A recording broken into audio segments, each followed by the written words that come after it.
Albert Einstein opposed Zionism.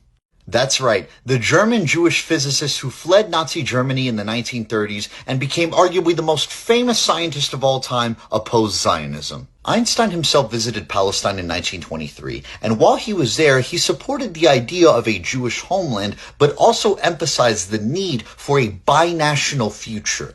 In other words, he was opposed to the idea of a Jewish state, as in a Jewish majority state. And following the 1929 Palestine riots, Einstein's opposition to Jewish nationalism only grew. He said rifles will not be able to replace reason and that a focus on nationalist ambitions over coexistence was dangerous. In a 1930 letter, he argued that only direct cooperation with the Arabs can create a worthy and secure existence for Jews in Palestine, and he criticized Zionists for being not fair enough to wish it. And even though Einstein fled Germany in December of 1932, right before the Nazis came to power, he maintained his opposition to Zionism. In a 1938 letter to the New York Times, Albert Einstein warned that a sovereign Jewish state with its own army would lead to endless struggle with the Arab world. His words were prophetic. That same year, he even predicted in his own words that a Jewish state would foster narrow nationalism, and he feared that this would damage the essential nature of Judaism. In 1946, Albert Einstein testified before the Anglo-American Committee of Inquiry. He said he supported a secured binational status in Palestine with free immigration.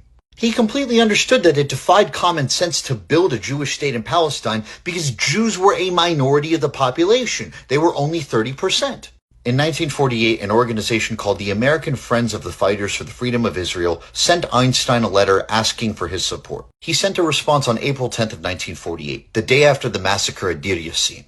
When a real and final catastrophe should befall us in Palestine, the first responsible for it would be the British, and the second responsible for it, the terrorist organizations built up from our own ranks. I am not willing to see anybody associated with these misled and criminal people. At the end of 1948, Einstein and over 100 Jewish American intellectuals signed a letter to the New York Times. They denounced Menachem Begin, the leader of the Irgun who became Israel's prime minister from 1977 to 1983. They said his Herut party was similar in its organization, methods, and social appeal to Nazi and fascist parties. In 1952, Einstein was offered presidency of Israel but declined. He reportedly told his stepdaughter Margot that if he became Israel's president, he'd have to tell Israeli Jews a lot of things they would not like to hear. So when Zionists call you anti-Semitic for comparing Israel to Nazi Germany, just know that Albert Einstein, a Jew from Germany, did so too.